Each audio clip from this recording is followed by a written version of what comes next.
चिंता संतानहंतारो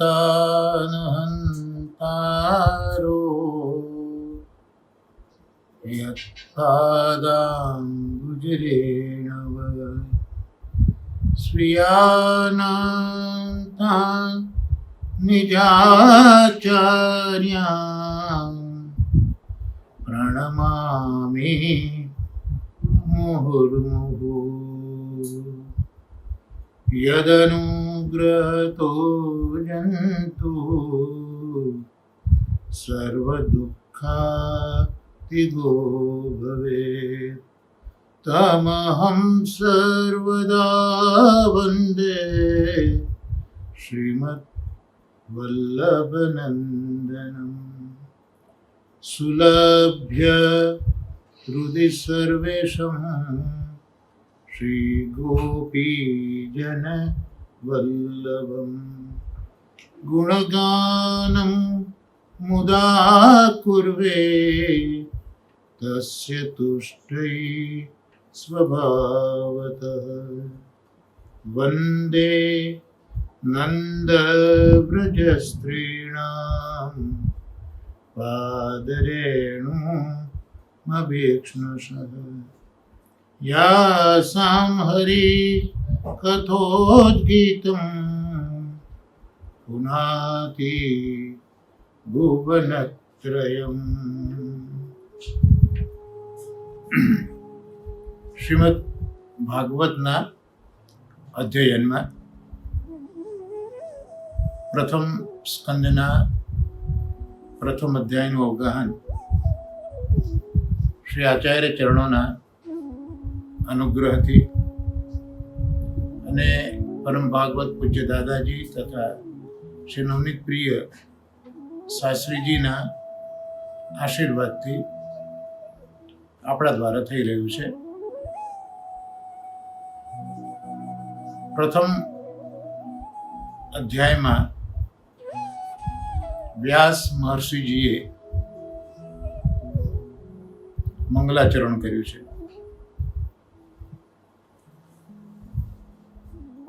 એમાં મંગલાચરણમાં એક તો આશીર્વાદાત્મક હોય, વસ્તુ નિર્દેશ કર્યો હોય, નમસ્કારાત્મક હોય. પ્રાચીન પરંપરા મંગલાચરણની છે.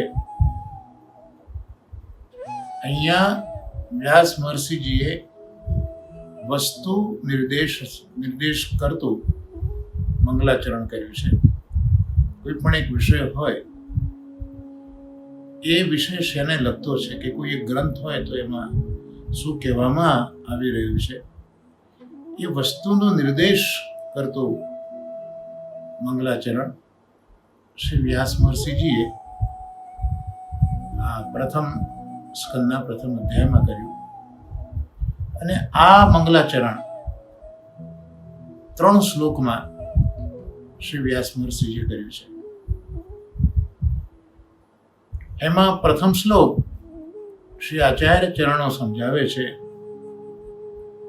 કે પ્રથમ શ્લોક જે છે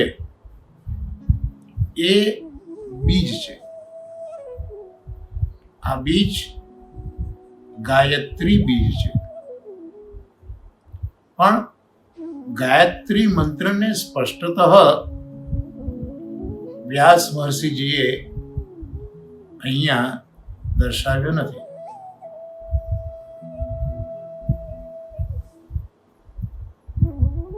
સત્યમ પરમ ધીમહિ ધીમહિ શબ્દથી ગાયત્રી મંત્રની સમાનતા અહીંયા આપણને જોવા મળે છે.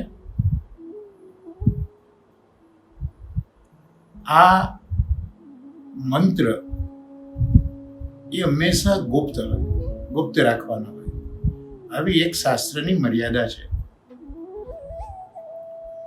એટલે અહીંયા સ્પષ્ટતઃ ગાયત્રી મંત્રનું નિરૂપણ ન કરતા ગાયત્રી મંત્રમાં જે કંઈ કહેવાયું છે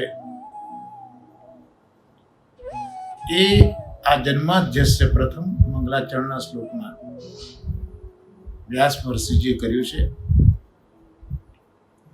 જેનું અવગાહન શ્રી મહાપ્રભુજીની કૃપાથી આપણે કરી ચૂક્યા છે.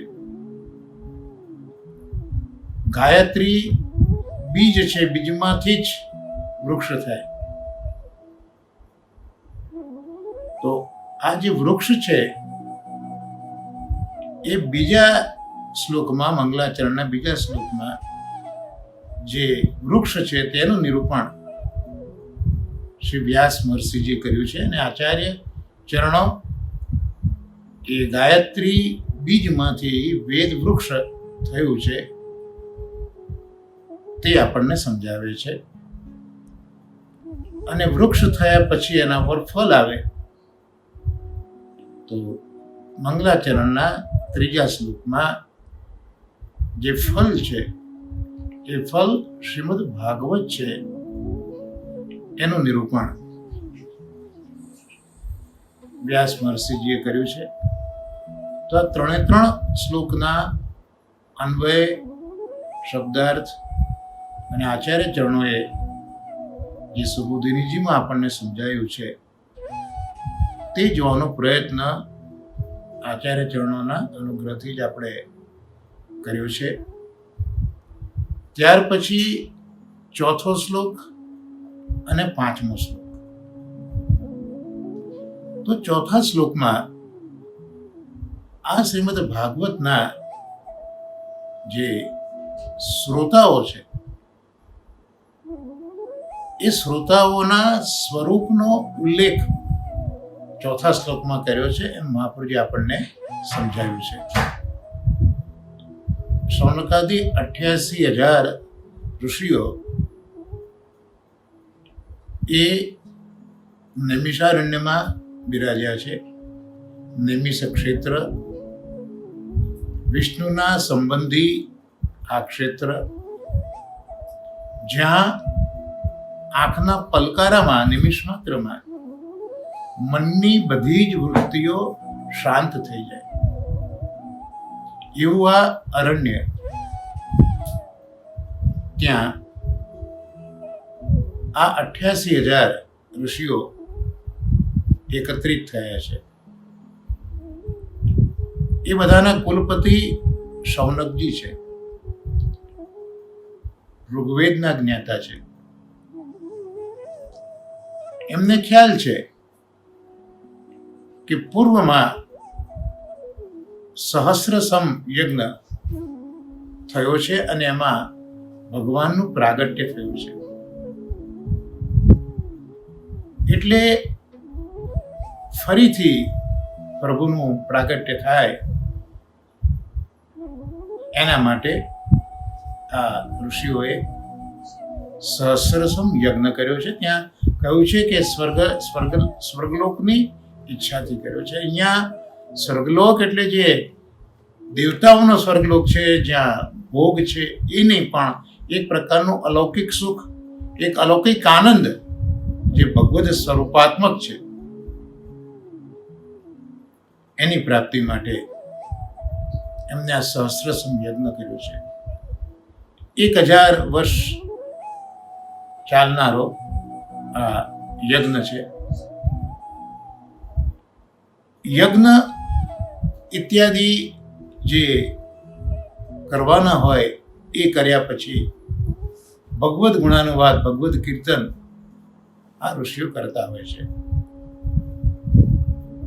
અને ત્યાં જ ભગવદ કૃપાથી સુત પૌરાણિક આ ક્ષેત્રમાં આવે છે. અને આ ઋષિઓ સૂતજીને ઓળખી જાય છે. શૌનકાદિ ઋષિઓ યજ્ઞ કરે છે અને યજ્ઞ એ તો હરિનું સ્વરૂપ છે. યજ્ઞો વૈ વિષ્ણુ, આ યજ્ઞ એ વિષ્ણુનું સ્વરૂપ છે. એટલે યજ્ઞ કરતા હોવાથી આ ઋષિઓમાં ભગવદ આવેશ છે.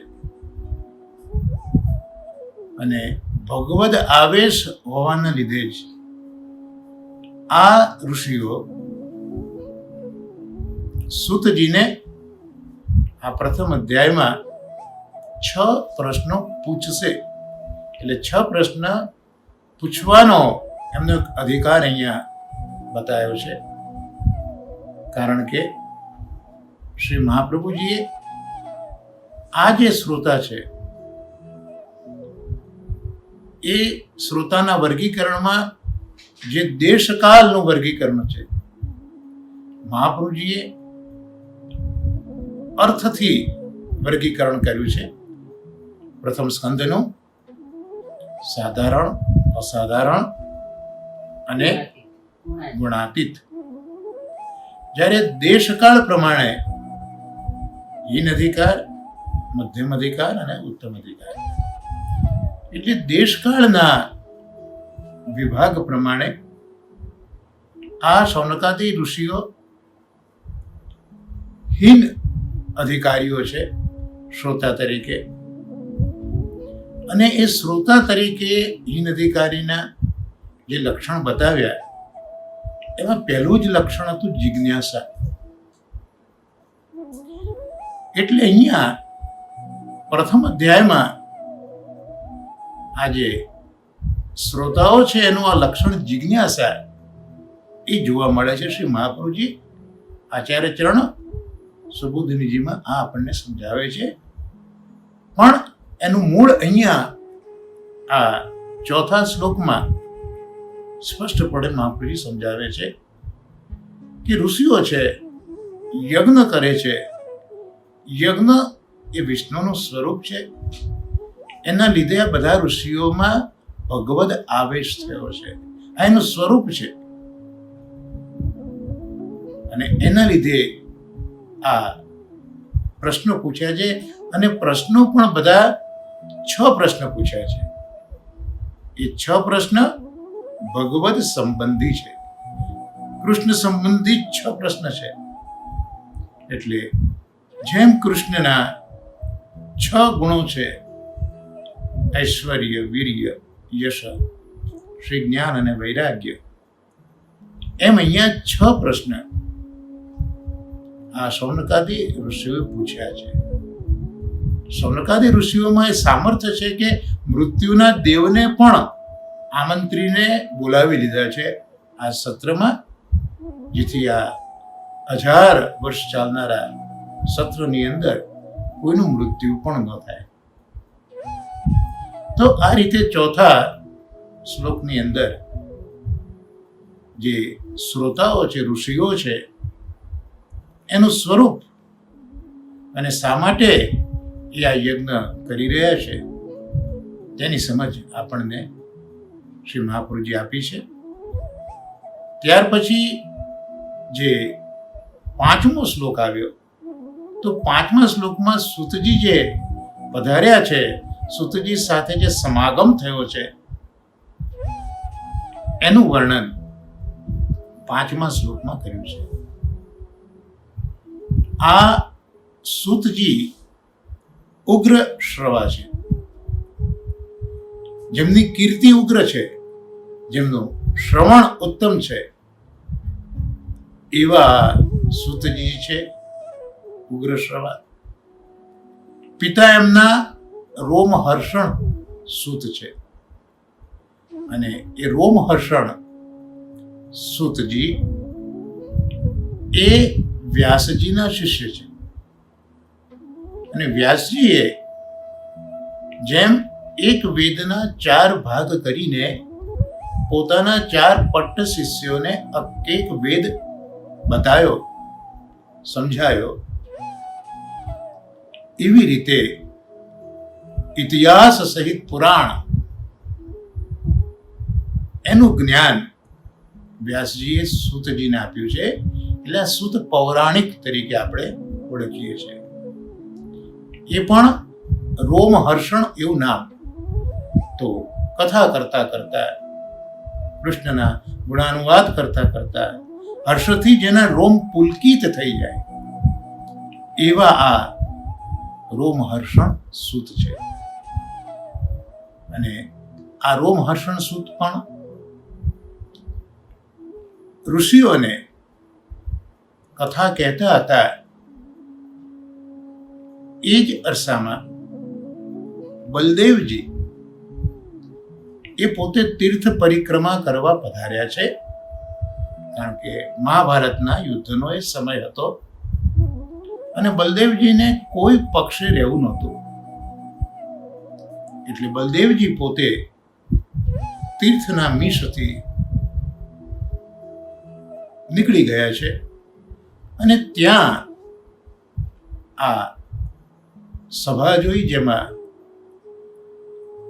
રોમહર્ષણ સૂતજી એ વ્યાસાસન ઉપર બિરાજ્યા હતા અને ઋષિઓ છે એ શ્રોતા તરીકે નીચે બેઠા હતા. ખરેખર તો ઋષિઓએ જ આ રોમહર્ષણજીને વ્યાસાસન ઉપર પધરાવ્યા હતા, પણ બળદેવજીને આ વાતની ખબર ન હતી.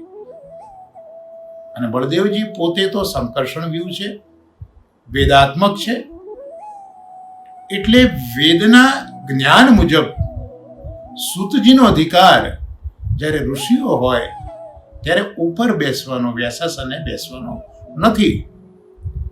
એટલે બળદેવજીએ એ વખતે ઉગ્ર થઈને એક દર્ભમાં પોતાના મૂષણનો આવેશ કરીને એ જ પળે ઋષિ મુનિઓને કંઈ પણ પૂછ્યા સિવાય, કંઈ પણ માહિતી લીધા સિવાય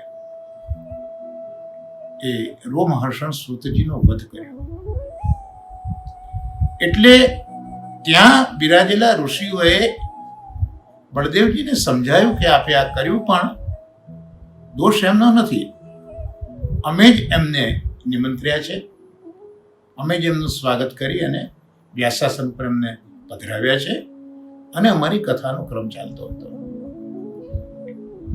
ત્યારે બલદેવજીને પણ ખૂબ ગ્લાનિ થઈ અને બલદેવજી ઋષિઓને કહ્યું, હવે આનું પ્રાયશ્ચિત મારે શું કરવું? ત્યારે ઋષિઓએ પ્રાયશ્ચિત માટે પુનઃ જે પૃથ્વી પરિક્રમા છે, તીર્થ ક્ષેત્રમાં જવાની આજ્ઞા કરી અને સાથે સાથે એ પણ કહ્યું કે હવે આ બળદેવજી વિચારે છે કે એક મારાથી અજાણતા આ એક ભૂલ તો થઈ છે, પણ આ જે રોમહર્ષણ સૂત છે એમના પુત્ર જે છે ઉગ્રશ્રવા, એમાં આ સામર્થ્ય એમના પિતાનું આવે ને હું પોતે પણ મારા અનુગ્રહથી આ એમના પુત્ર ઉગ્રશ્રવાને વધારે હું સશક્ત આ પુરાણની અંદર બને એ રીતના આશીર્વાદ આપું છું. એ રીતનું સામર્થ્ય બળદેવજીએ આ ઉગ્રશ્રવા સૂતમાં પધરાયું છે. અને આ ઉગ્રશ્રવા સૂત એનો સમાગમ જે થયો છે નૈમિષારણ્યમાં,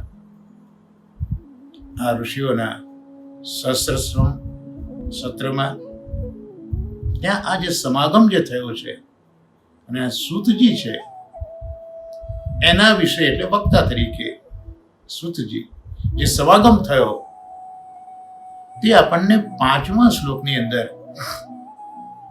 શ્રી મહાપ્રભુજી સમજાયું છે. અને હવે 6, 7 અને 8 આ જે 3 શ્લોકો છે એની અંદર જે વક્તા છે એ વક્તાની ઓળખ, એ વક્તાનું અભિવાદન, અભિનંદન એ ઋષિઓ કરી રહ્યા છે. એટલે હવે આજથી આપણા આ ક્રમની અંદર 6 શ્લોકથી આપણે આરંભ કરવાનો થશે.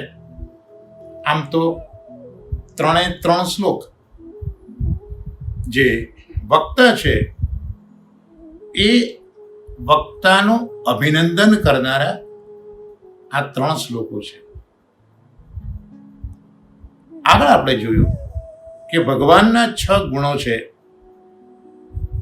એટલે એ 6 ગુણો હોવાના લીધે અહીં ભગવાનના વિષયમાં 6 પ્રશ્નો કરવા જોઈએ. અને એ પ્રશ્નો શૌનકાદી ઋષિઓએ કરવા છે, એટલે પ્રશ્નો શૌનકાદી ઋષિઓ વક્તાને કરશે તો એ પ્રશ્નો કર્યા પૂર્વ વક્તાનું અભિનંદન કરવું પણ જરૂરી હોય છે. એટલે આચાર્ય ચરણો સમજાવે છે કે હવે 5 શ્લોક પછી 6ઠ્ઠો, 7મો અને 8મો આ 3 શ્લોકમાં સૂતજીનું અભિનંદન જોઈશું આપણે. તો 6ઠ્ઠો શ્લોક એ આપણે જોઈએ. સાથે બોલી શકો તમે. ઋષય ઉચુઃ, ઋષય ઉચુઃ. ત્વયા ખલુ પુરાણાની સેતિહાસાની ચાનગ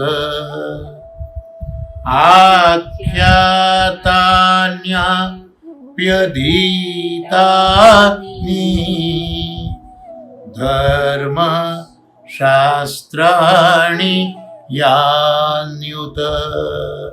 એનો અન્વય જોઈએ. શાસ્ત્રીજી મહારાજ પણ કથામાં આ જ વસ્તુ પર ભાર મૂકે છે કે શ્રીમદ ભાગવત નું અધ્યયન નિત્ય અને નિરંતર ઘરમાં બેસીને થવું જોઈએ. કારણ કે શ્રી મહાપ્રભુજીનું જે પ્રાગટ્ય છે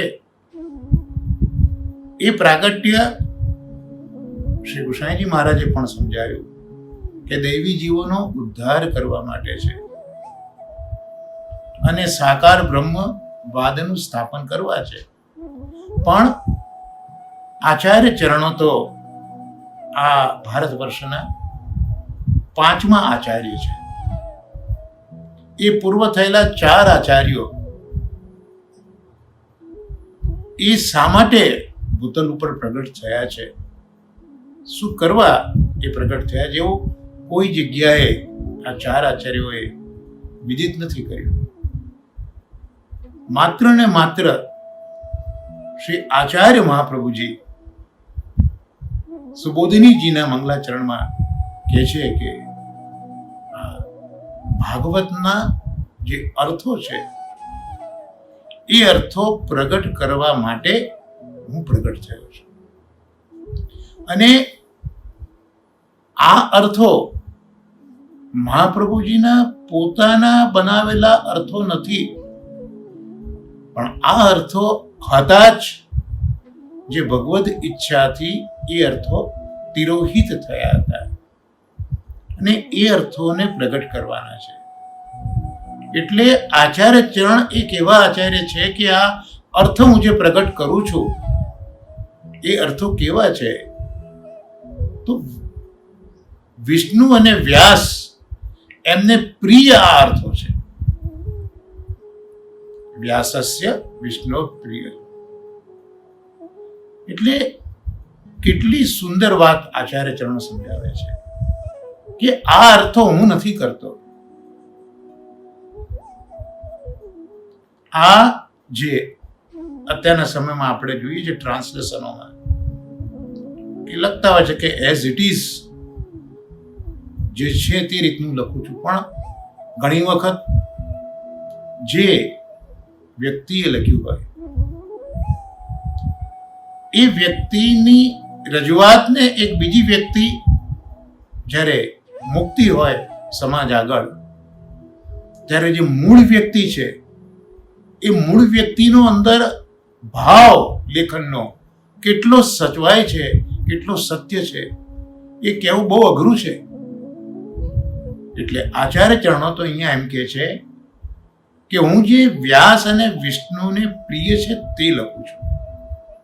કારણ કે શ્રીમદ ભાગવત છે એ ભાગવતના સમાધિમાં દ્રષ્ટા એ વ્યાસજી છે. એટલે વ્યાસજી આ જોયું છે અને વ્યાસજી પોતે કરતા છે અને વિષ્ણુ છે તો એ સમગ્ર સમાધિના લીલાના કરતા એ આ વિષ્ણુ છે. અર્થાત વ્યાસજીએ જે જોયું સમાધિમાં અને પ્રભુની જે લીલાઓ છે તે કરનારા પ્રભુ, એ બંનેને પ્રિય છે એવા અર્થો હું કહેવા માટે ભૂતલ ઉપર આવ્યો છું. અને આ સામર્થ્ય વૈશ્વાનર એવા મારામાં મહાપ્રભુજીમાં ઠાકોરજીએ પધરાવ્યું છે. મને આ મનુષ્ય દેહ ધારણ કરીને એ અર્થોને પ્રગટ કરવા માટે સમજાયું છે.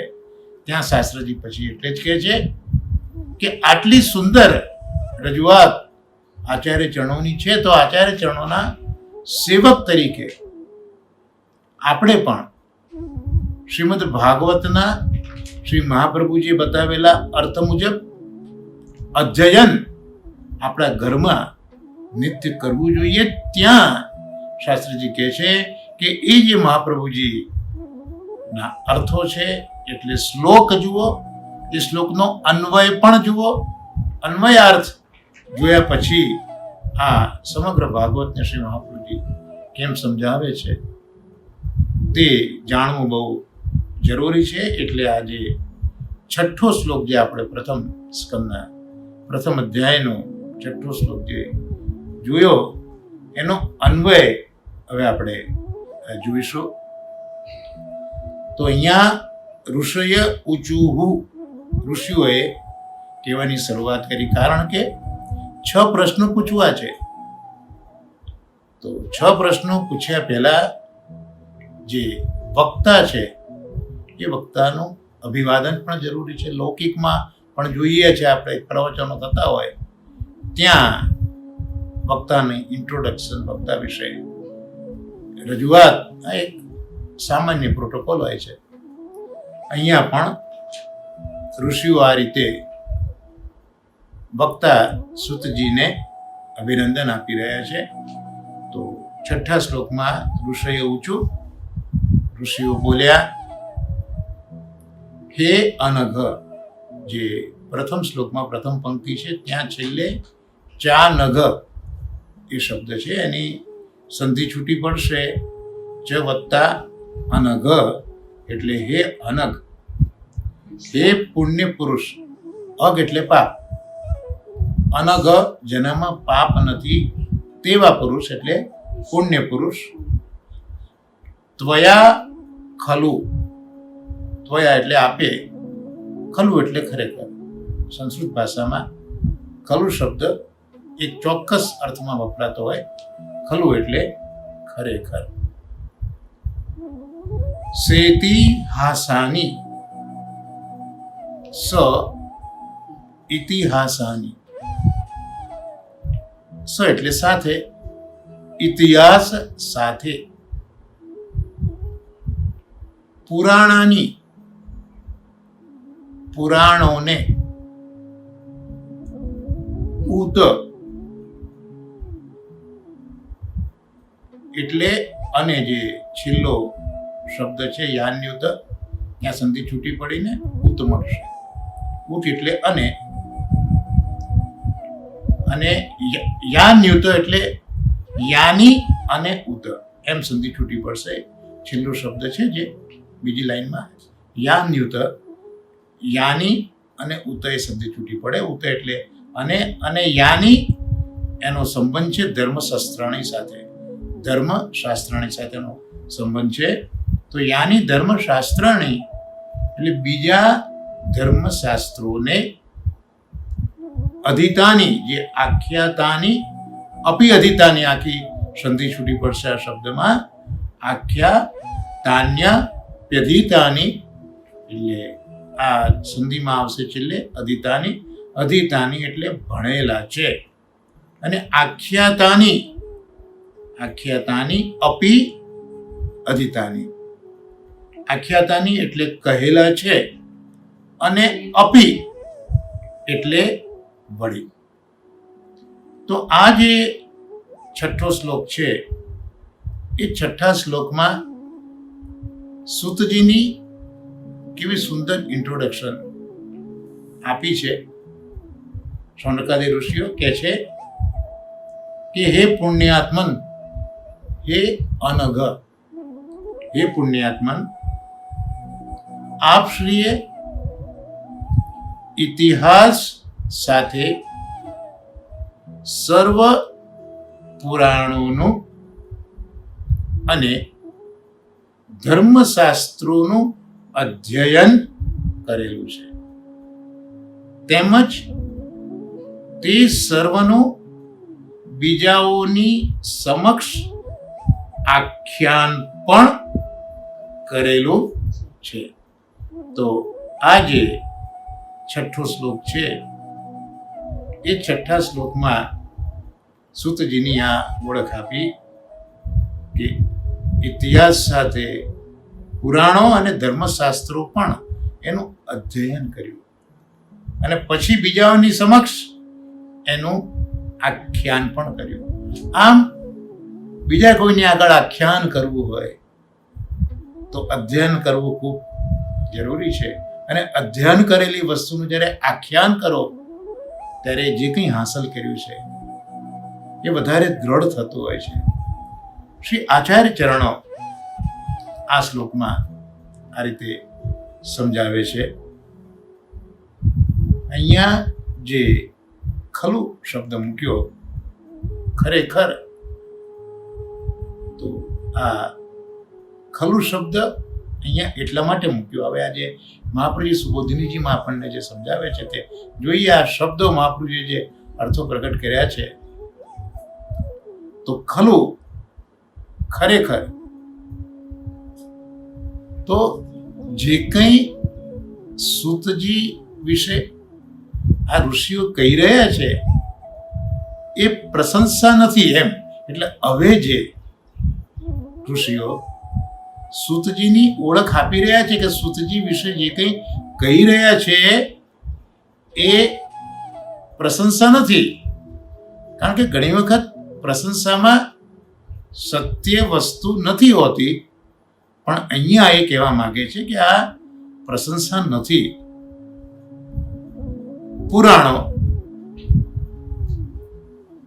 પુરાણોની ખાસિયત શું? તો પુરાણોમાં ભગવાનની અનેક કથાઓ આ પુરાણોમાં ભણાયેલી છે.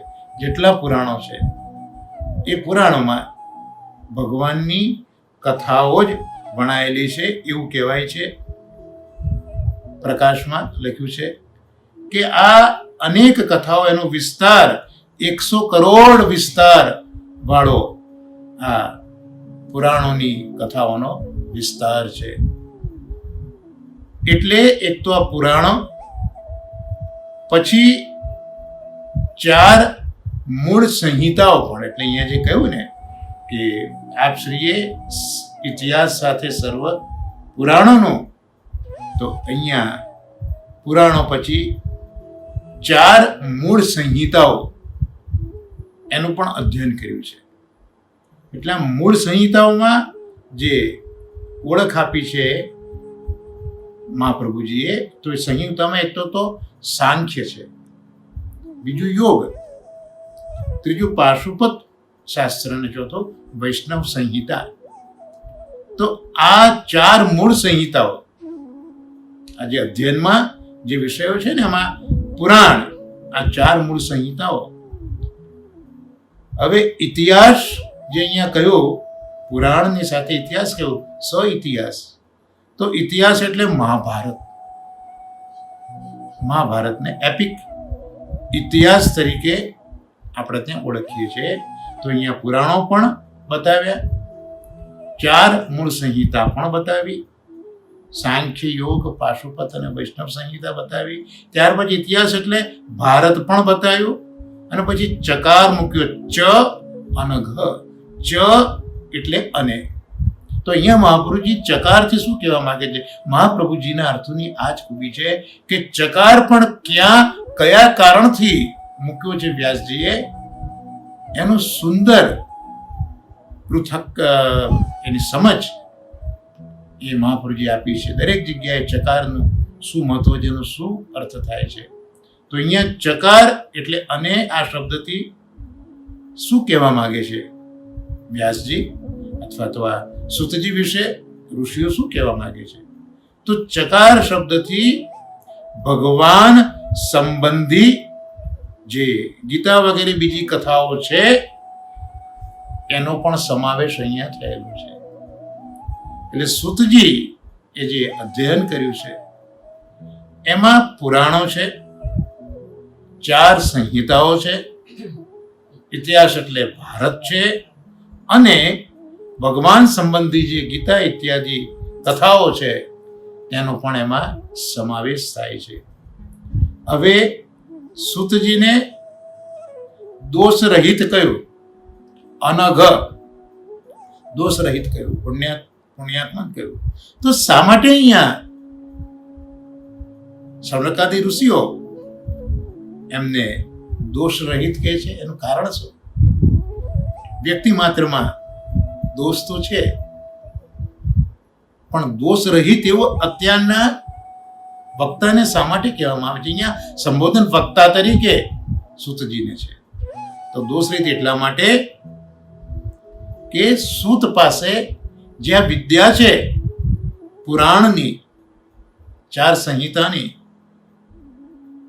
ઇતિહાસની અને ભગવાન સંબંધી બીજી કથાઓની, આ જે એમની પાસે વિદ્યા છે એનાથી સૂતજી પોતાનું ગુજરાન ચલાવતા નથી.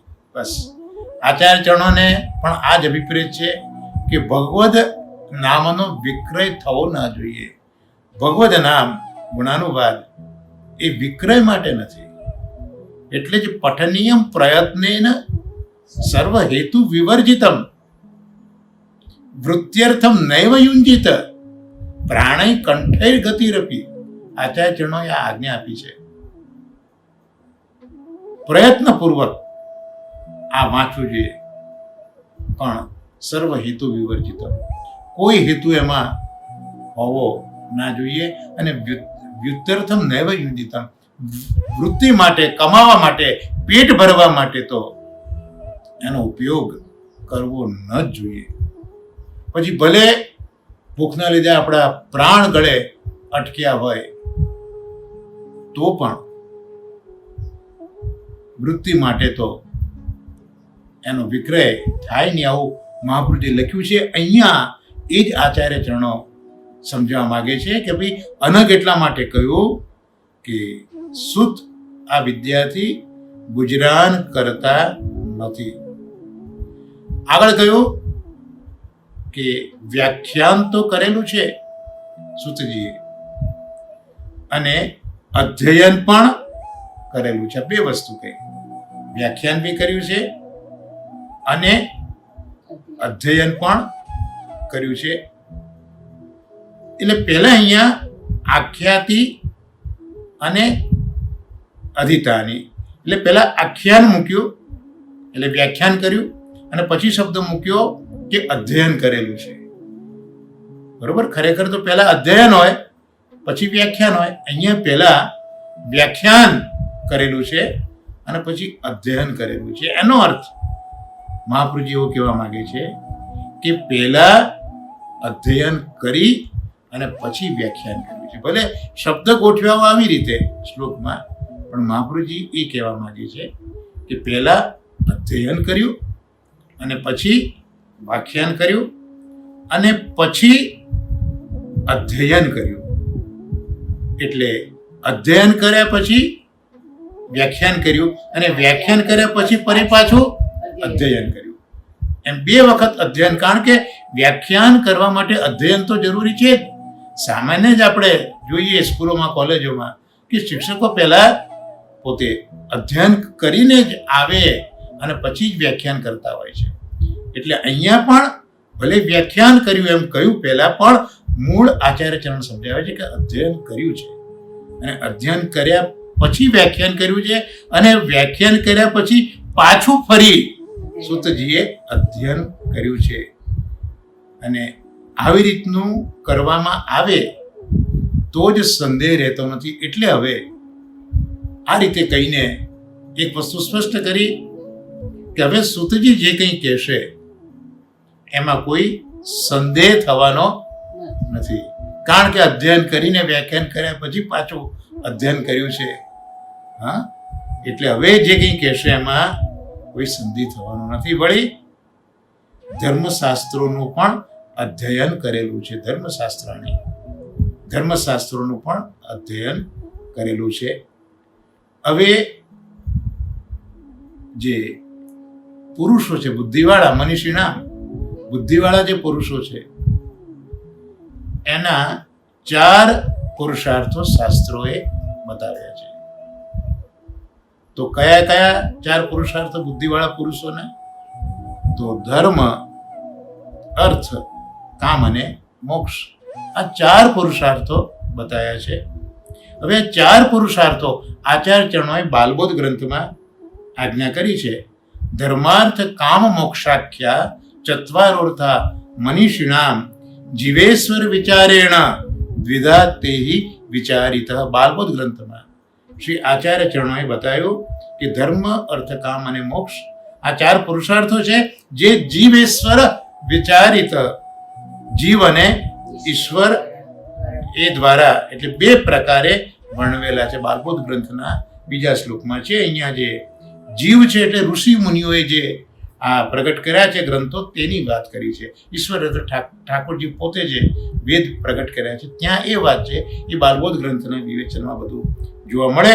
તો આ પૈકી ઈશ્વરે વિચારેલા તો 4 વેદો જ છે. અહીંયા જે પુરુષાર્થની વાત કરી એમાં જે સૂતજી જાણે છે, તો જે ઈશ્વરે વિચારેલા છે એ 4 વેદોનો અહીંયા જિક્ર કર્યો છે. અને જીવે જે વિચાર્યા છે એમાં તો સ્મૃતિઓ આવે, નીતિશાસ્ત્રો વગેરે આવે. એટલે ધર્મમાં સ્મૃતિ આવે, ધર્મ પુરુષાર્થમાં. અર્થ પુરુષાર્થમાં નીતિશાસ્ત્રો આવે. કામની અંદર વાસ્યાન વગેરે જે સૂત્રો લખ્યા છે તે આવે. અને મોક્ષમાં સાંખ્ય, યોગ વગેરે આવે. તો એ જ્યાં સુધી સર્વ જાણવામાં ન આવે ત્યાં સુધી ભગવાન સંબંધી શાસ્ત્રનું સંપૂર્ણ જ્ઞાન થતું નથી. એટલે અહીંયા સૂતજીને બધા જ ધર્મશાસ્ત્રોનું જ્ઞાન છે એવું જે કહ્યું, ત્યાં મહાપ્રભુજી સમજાવે છે કે બધા જ ધર્મશાસ્ત્રો એટલે પ્રભુએ વિચારેલા, ઈશ્વરે વિચારેલા, જે બાલબોધ ગ્રંથમાં આજ્ઞા કરી 4 વેદ, અને જીવે વિચારેલા જે આ સ્મૃતિ, નીતિશાસ્ત્ર, વાત્સ્યાયન, સાંખ્ય, યોગ. તો જીવે વિચારેલા અને ઈશ્વરે વિચારેલા આ બધા જ શાસ્ત્રો છે એ જાણે છે. અને જાણે છે એટલા જ માટે ભગવાન સંબંધી શાસ્ત્રનું સંપૂર્ણ જ્ઞાન સૂતજીમાં છે એમ શૌનકાદી ઋષિઓ કહી રહ્યા છે. અને મહાપુરુષે આપણને સુબોધિનીજીમાં એ સમજાવી રહ્યા છે. એટલે આવું જ્ઞાન થયું છે એમ જણાવવા માટે જ કહે છે કે ધર્મશાસ્ત્રો અને પ્રસિદ્ધ લૌકિક અર્થશાસ્ત્ર વગેરેનું અધ્યયન અહીંયા કર્યું છે. એટલે અહીંયા જે ધર્મશાસ્ત્ર છે, જે ઉત જે શબ્દ અહીંયા વાપર્યો, યાની વત્તા ઉત, જે આપણે સંધિ છૂટી પાડી, તેમાં જે ઉત છે એ ધર્મશાસ્ત્રો વિશે આ શબ્દ વાપર્યો છે. અને યાની છે એ લૌકિક અર્થશાસ્ત્ર વગેરે જે છે એના વિશે. એટલે આ રીતે અહીંયા જે ઋષિઓ છે એ 6થા શ્લોકમાં સૂતજીનું અભિનંદન કરે છે. તો આજના આપણા આ સત્સંગમાં જે 3 શ્લોકમાં સૂતજીનું અભિનંદન છે એ પૈકી 6થા શ્લોકમાં જે સૂતજીની ઓળખ છે તે આપણે શ્રી મહાપ્રભુજીના અનુગ્રહથી અને પરમ ભાગવત શ્રી દાદાજી અને નવનીત પ્રિય શાસ્ત્રીજીના આશીર્વાદથી જોવાનો પ્રયત્ન કર્યો.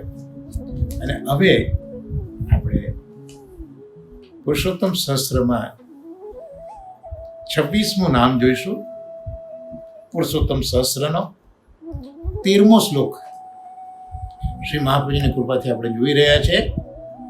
સર્વ સિદ્ધાંત વાગાત્મા નારદાદ્ય કિલેષ્ટદ અંતરાત્મા ધ્યાન ગમ્યો ભક્તિરત્ન પ્રદાયક.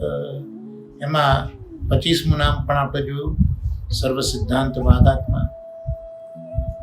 અને હવે 26મું નામ જોઈશું, અને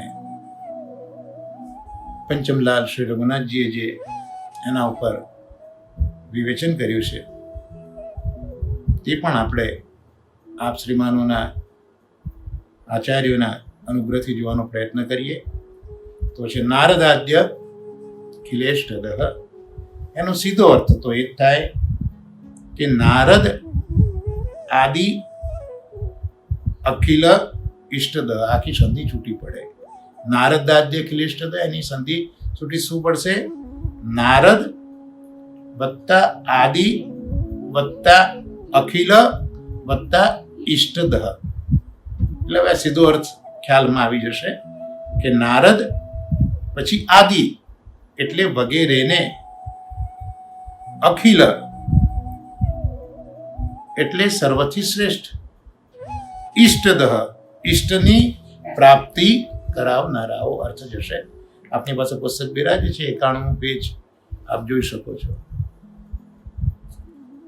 તો નારદ વગેરેને સર્વથી શ્રેષ્ઠ ઇષ્ટિ પ્રાપ્તિ કરાવનારા એટલે સર્વથી શ્રેષ્ઠ લાભ આપનારા ઠાકુરજી છે, આ ભાગવત ભગવાન છે. હવે નારદજી પોતે મહાપ્રભુજી, નારદ તો અવતાર છે, છતાં મહાપ્રભુજી એમને મધ્યમ અધિકારી વક્તા તરીકે ભાગવતાર્થ પ્રકરણમાં ઓળખાવે છે. અને વ્યાસ મહર્ષિજી પણ અવતાર છે, ભગવાનની સંપૂર્ણ જ્ઞાન કલાનો અવતાર છે વ્યાસ મહર્ષિજી. છતાં પણ શ્રી આચાર્ય ચરણો શ્રી ભાગવતાર્થ પ્રકરણમાં એક શ્રોતા તરીકે વ્યાસ મહર્ષિજીનો અધિકાર મધ્યમ કક્ષાનો ગણાવે છે.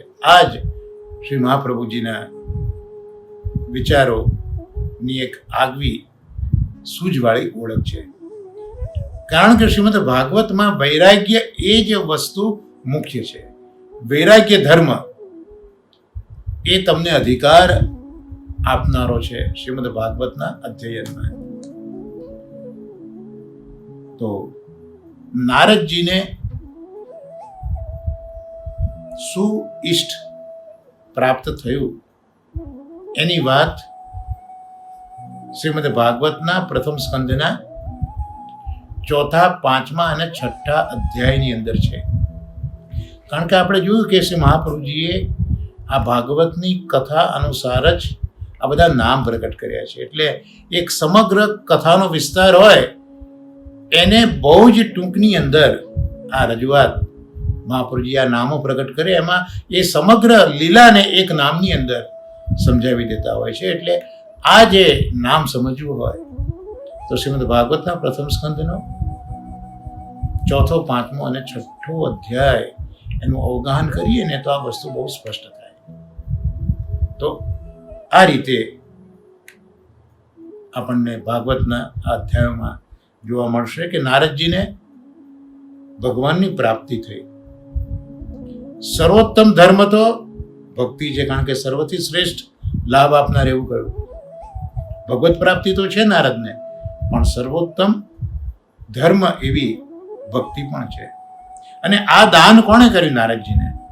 તો એ દાન પ્રભુએ કર્યું છે. નારદજીને જ્ઞાન પણ મળ્યું છે, ઐશ્વર્ય પણ મળ્યું છે, અને ભગવદ ભાવની પ્રાપ્તિ પણ નારદજીને થઈ છે. તો આ બધું નારદજીને કઈ રીતે મળ્યું? તો એના માટે આ ભાગવતના જે 4, 5 અને 6 અધ્યાય છે એનું અવગાહન જરૂરી છે. 4થા અધ્યાયમાં તો વ્યાસ મહર્ષિજીને જે સંતાપ છે, કેટલા બધા સારા સારા કાર્યો કર્યા છે, વૈદિક વગેરે ધર્મનું પાલન કર્યું છે, વેદો પ્રગટ કર્યા છે, મહાભારત રચ્યું છે, ગુરુઓને પૂજ્યા છે, પણ છતાં બી પરોપકાર ઇત્યાદિ કર્યા છતાં મનને ચેન નથી. એ આખું વર્ણન 4થા અધ્યાયમાં કરેલું છે. અને ત્યાં જ પછી ભગવદ ઈચ્છાથી નારદજી પધારે છે.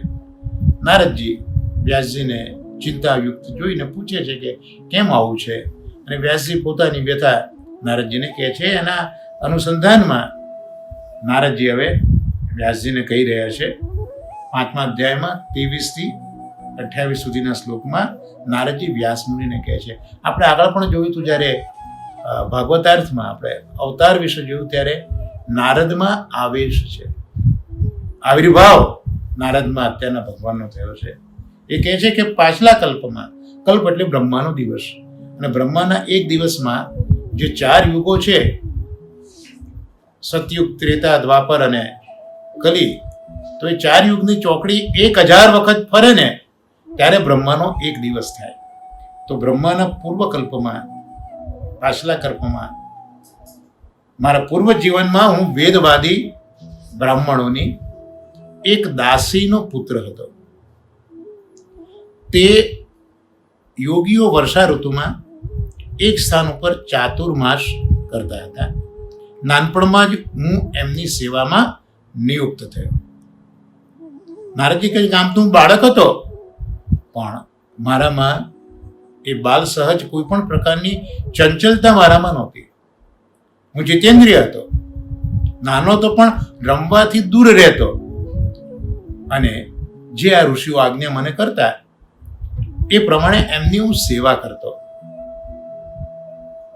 નારદજી કહે છે, ખૂબ ઓછું બોલતો હું, અને મારો આ જે સ્વભાવ હતો એ જોઈને આ મુનિઓ જે સમદર્શી હતા, એવા મુનિઓએ મારા ઉપર અત્યંત અનુગ્રહ કર્યો. શું અનુગ્રહ કર્યો? તો એક વખત એમની અનુમતિ લઈને એ જે ઋષિઓ હતા એમનું ઉચ્છિષ્ટ ભોજન એ મેં લીધું. એટલે એક વખત એમના ઉચ્છિષ્ટ ભોજનને લેવાની મને અનુમતિ આ ઋષિઓએ આપી, મારા સ્વભાવના લીધે, મારી સેવાના લીધે. અને આ ઉચ્છિષ્ટ ભોજન લેવાની સાથે જ મારા પોતાના જે પાપ હતા એ પાપ બધા ધોવાઈ ગયા. અને આ પ્રકારે મારી સેવા સતત ચાલુ રહી. પાપ ધોવાતા ગયા એમ મારું હૃદય શુદ્ધ બની ગયું. અને આ ઋષિઓ જેવું ભજન કરતા હતા, ભજન કરતા, પૂજન કરતા, એમાં મારું હૃદય જ્યારે શુદ્ધ થયું, મારા પાપ બધા ધોવાયા, ત્યારે મને પણ એમનામાં રુચિ થઈ. એટલે ઋષિઓ જે ભજન કરતા હતા, પૂજન કરતા હતા, એમાં મને પણ હવે રુચિ થઈ.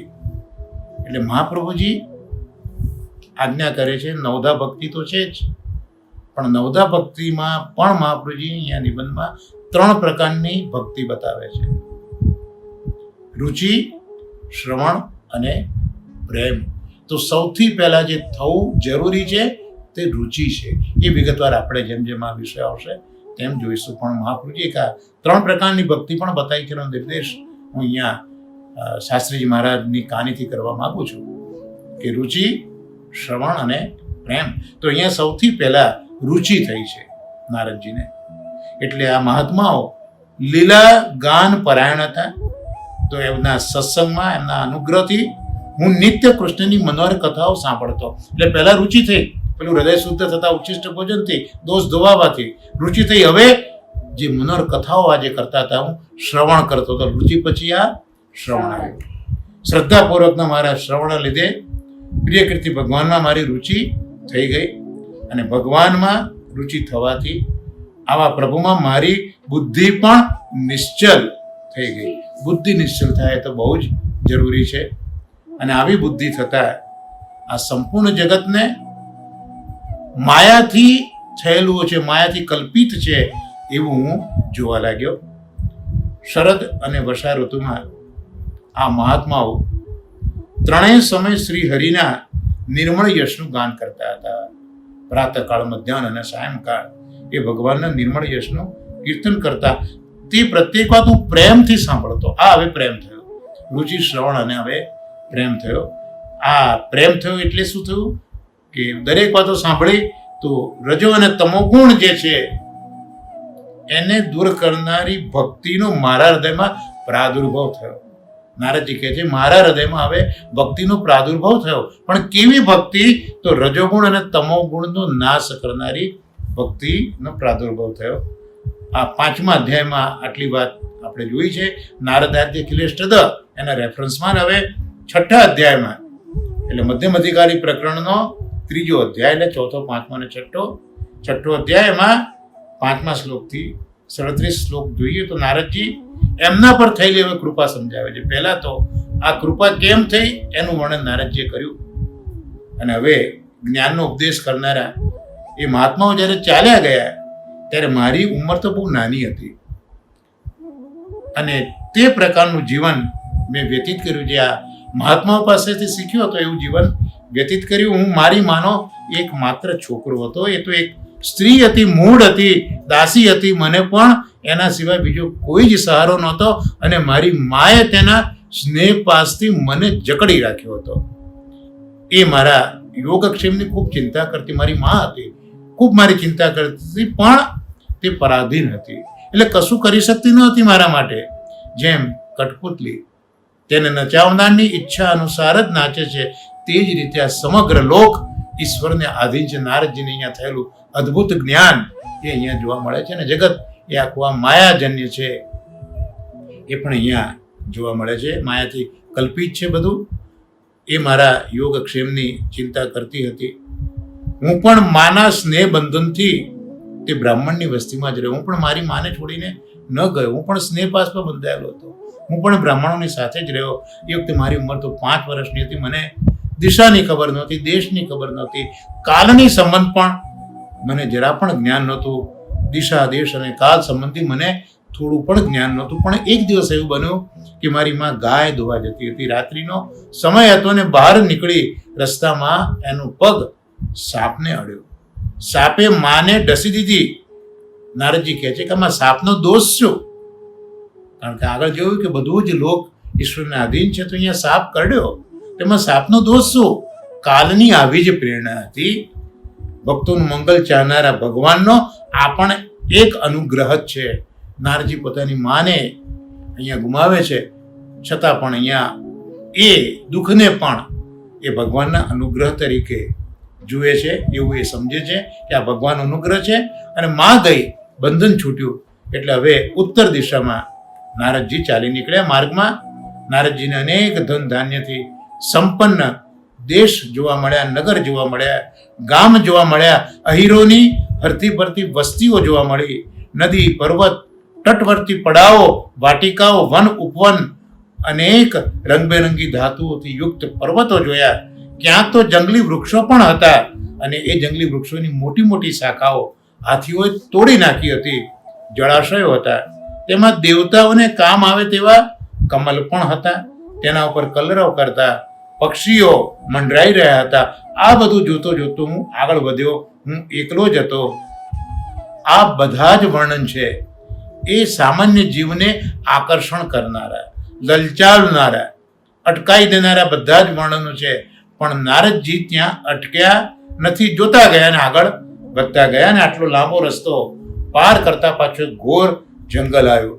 એટલે પહેલા આનંદ પ્રમોદ પણ હતો, એમને જોયો પણ ત્યાં ન ઉભા રહ્યા. અને હવે તો જંગલ આવ્યું જેમાં સાપ, ઉલ્લુ, શિયાળ વગેરે ભયંકર જીવો હતા. તો નારદ હવે ગભરાયા પણ નથી, શરૂઆતમાં લલચાયા પણ નથી અને હવે ડર્યા પણ નથી. ને ચાલતા ચાલતા હવે નારદજી કહે છે કે હું થાક્યો, મને ભૂખ લાગી, તરસ લાગી અને ત્યાં મને એક નદી મળી.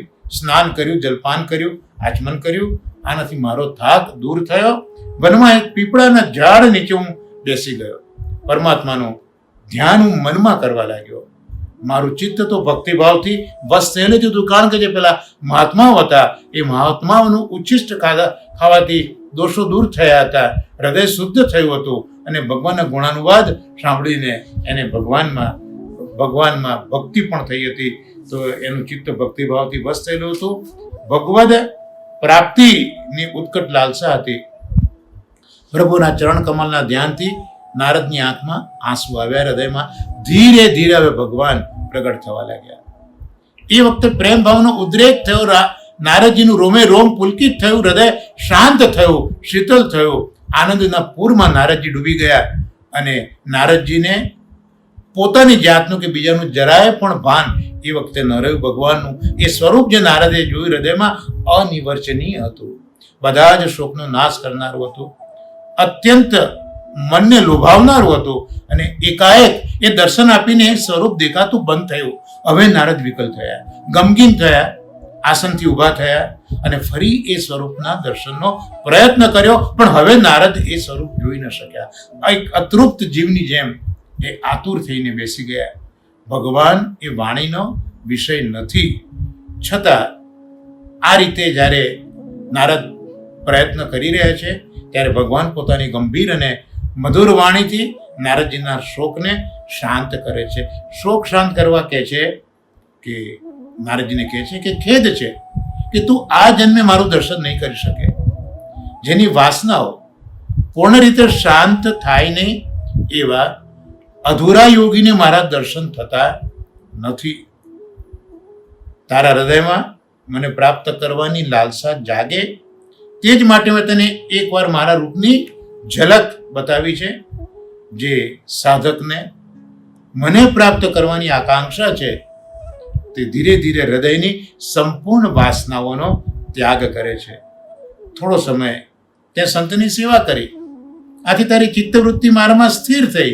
હવે તું આ પ્રાકૃત મલિન શરીર છોડી અને મારો પાર્ષદ બનીશ.